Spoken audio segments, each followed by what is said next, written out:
السلام علیکم سامعین، welcome to my channel voice of Mona. ہماری آج کی سٹوری کا نام ہے دل نادان۔ غزالہ امریکہ کی ایک یونیورسٹی میں پڑھ رہی تھی۔ یہاں اس کی خالہ اور ماموں کی فیملی رہتی تھی، لیکن وہ الگ رہ رہی تھی۔ اس کی اپنی فیملی پاکستان میں تھی۔ وہ یہاں کے ماحول میں ڈھل چکی تھی۔ اس کے بہت سے دوست تھے۔ وہ خوش تھی اپنی اس زندگی سے۔ گھر بات کر لیتی، وہ بولتے خالہ اور ماموں کے گھر چلی جاؤ، ان کے ساتھ رہو، مگر وہ نہیں رہنا چاہتی تھی۔ اسے اپنی آزادی بہت عزیز تھی۔ وہ پابندی برداشت نہیں کر پاتی تھی۔ وہ 2 گھنٹے کی 2 جگہ جاب بھی کرتی تھی۔ اس سے اس کا خرچہ بھی نکل آتا تھا۔ وہ خود کفیل تھی، یہ بھی بڑی وجہ تھی اس کی سرد مہری کی۔ وہ کسی کی محتاج نہیں تھی۔ اس کی پڑھائی ختم ہونے والی تھی۔ وہ دل لگا کر محنت کر رہی تھی۔ وہ حالات کی سختیاں برداشت کر چکی تھی۔ اس نے کبھی کسی سے کچھ نہیں مانگا تھا۔ ایک دن وہ بیمار ہو گئی۔ اس کی طبیعت بہت زیادہ خراب تھی۔ اس کے ساتھ ایک لڑکا پڑھتا تھا، اس کا نام گرمیت سنگھ تھا۔ وہ انڈین تھا۔ وہ اسے زبردستی ہاسپٹل لے گیا۔ اسے بہت زیادہ بخار تھا۔ 2 دن وہ ہاسپٹل میں رہی اور اس کی کیئر بھی اسی نے کی۔ پھر وہ گھر آ گئی جو اس نے رینٹ پر لے رکھا تھا۔ گرمیت نے کہا، تم اپنی فیملی کے پاس چلی جاؤ، تم بہت کمزور ہو، تمہیں خیال کی ضرورت ہے، یہاں اکیلی ہو، تمہارا کون خیال رکھے گا؟ مگر غزالہ نے انکار کر دیا۔ نہیں، مجھے نہیں جانا کسی کے پاس بھی، میں رہ لوں گی اکیلی۔ گرمیت ایک اچھا انسان تھا۔ اس نے اسے سارا سامان کھانے پینے کا اور میڈیسن وغیرہ لا کے دے دی اور پھر چلا گیا۔ وہ فون پر رابطے میں تھا، بار بار کال کر کے اس کا حال پوچھ رہا تھا۔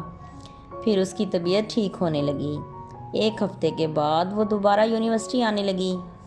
پھر امتحانات شروع ہو گئے۔ وہ جی جان سے محنت کر رہی تھی۔ امتحانات ختم ہو گئے، اب وہ ریسٹ کرنا چاہتی تھی، اس لیے بیگ تیار کیا اور کچھ دن خالہ اور ماموں کے گھر رہنے کے لیے چل دی۔ پہلے خالہ کے گھر گئی۔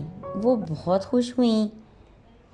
خالو کو شاید اچھا نہیں لگا تھا، ان کا منہ بتا رہا تھا کہ انہیں اچھا نہیں لگا، مگر غزالہ نے اگنور کر دیا۔ خالہ نے جاب سے چھٹی لے لی۔ اس کے لیے وہ گھر پر تھیں، یا شاید خالو کی وجہ سے کہ وہ غزالہ کو کچھ کہہ نہ دیں۔ خالو کام کم ہی کرتے تھے۔ وہ جاب پہ جانے لگے تو بولے ہی جا رہے تھے مسلسل۔ خالہ ان کے کام کر رہی تھیں۔ وہ چلے گئے تو غزالہ نے کہا، یہ کیا ہے یہ سب کچھ؟ نہیں میری جان، کچھ نہیں، مسلسل زبان چلا رہے تھے وہ۔ کیوں برداشت کرتی ہیں آپ؟ دفع کرو، آپ خود کماتی ہو۔ کیا کروں غزالہ؟ دفع کرو، کوئی اور بات کرو۔ خالہ کی اولاد بھی نہیں تھی۔ غزالہ نے کہا، کیا وجہ ہے جو اس انسان کو یہ اتنا آپ نے سر چڑھا رکھا ہے؟ غزالہ، ہم لوگوں کو یہی تو سکھایا جاتا ہے کہ شوہر کی عزت کرو، مگر خالہ ہمارے مذہب میں کہیں نہیں لکھا کہ عورت کی عزت نہیں ہے یا عورت کی عزت نہیں کرنی۔ ہر جگہ بتایا گیا ہے مرد عورت برابر ہیں اور عورت کی عزت احترام بھی فرض ہے۔ آپ کیوں سنتی ہیں؟ اچھا غزالہ، آپ دفع کر دو اس کو، اتنے عرصے کے بعد ملی ہو، چلو باہر شاپنگ کے لیے چلتے ہیں۔ پھر وہ دونوں چل دیں۔ کھانا بھی باہر ہی کھایا۔ رات کو خالو آئے تو پھر بک بک کرنے لگے۔ اب غزالہ بول ہی پڑی کہ زبان بند رکھو۔ پھر جھگڑا شروع ہو گیا۔ غزالہ نے کہا، ابھی پولیس کو بلا لوں گی، تو خالو چپ کر گئے۔ دوسرے دن وہ ماموں کے ہاں چلی گئی۔ اس کا دل نہیں کر رہا تھا ادھر رہنے کو۔ وہاں گئی تو ماموں تو صحیح طرح سے ملے، ان کے بچے اور بیوی دیکھ کر خوش نہیں ہوئے۔ غزالہ نے ایک ٹائم کا کھانا کھایا اور واپسی کی راہ لی۔ گرمیت کو اس نے کال کر کے بتا دیا کہ میں واپس آ گئی ہوں۔ اس نے کہا، اتنی جلدی؟ کہا، ہاں، دل نہیں لگا اس لیے واپس آ گئی۔ شام کو وہ اور گرمیت کھانا کھانے کے لیے گئے۔ واپسی پہ گرمیت اسے دروازے پر چھوڑ کر چلا گیا۔ اس نے اپنے لیے ایک جاب ڈھونڈ لی تھی۔ غزالہ نے بھی اپنے لیے ایک جاب دیکھ لی۔ اب اس کا سارا ٹائم کام میں نکل جاتا۔ وہ مصروف ہو گئی تھی۔ گھر سے کال آئی تو غزالہ نے بتایا کچھ، کیسا سلوک ہوا اس کے ساتھ۔ خالہ اور ماموں کے ہاں۔ ماں کو بھی غصہ آیا۔ غزالہ نے بول دیا، اب مجھے نہیں کہنا ادھر جانے کو، میں اب کبھی بھی نہیں جاؤں گی۔ ٹھیک ہے غزالہ، میں نہیں بولوں گی۔ ٹھیک ہے، جیسے تمہارا دل کرے تم ویسے ہی کرنا۔ غزالہ نے بتا دیا کہ میں جاب کر رہی ہوں۔ اب وہ 3 جگہ جاب کر رہی تھی۔ اس نے کبھی ماں باپ سے پیسے نہیں مانگے تھے۔ ماں نے کہا ٹھیک ہے، اپنا خیال رکھنا۔ وہ روٹین سے جاب پر جا رہی تھی۔ گرمیت سے بھی بات چیت ہوتی رہتی۔ وہ کبھی کبھار آتا اور ساتھ کھانا کھاتے، پھر وہ چلا جاتا۔ پھر اسے ڈگری مل گئی اور ایک بہت اچھی جاب بھی۔ وہ بہت خوش تھی۔ گرمیت نے بھی اپنا کاروں کا شو روم بنا لیا تھا۔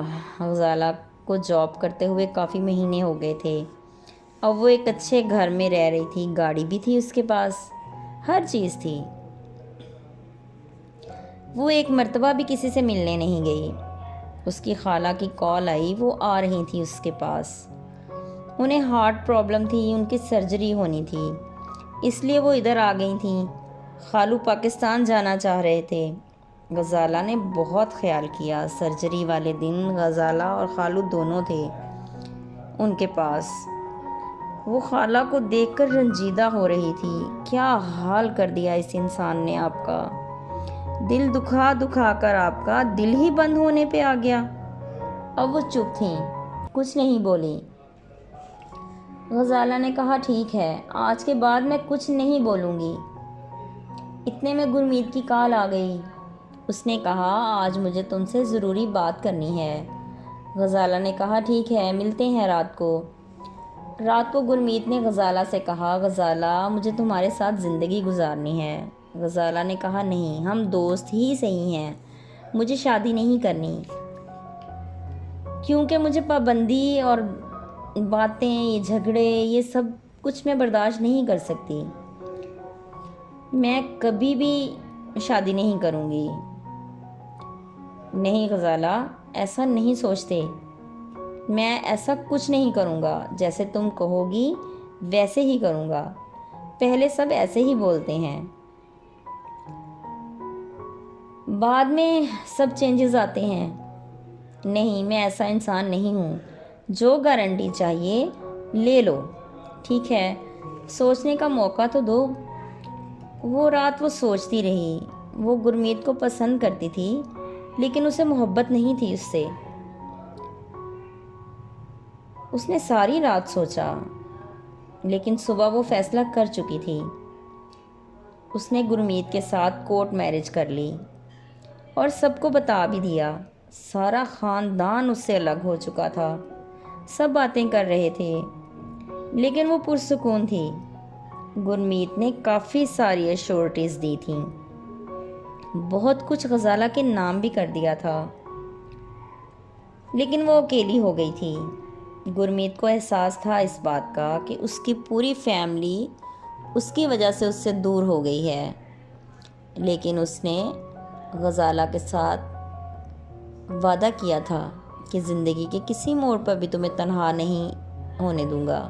جیتے رہیے، خوش رہیے۔ ملتے ہیں اگلی کہانی کے ساتھ۔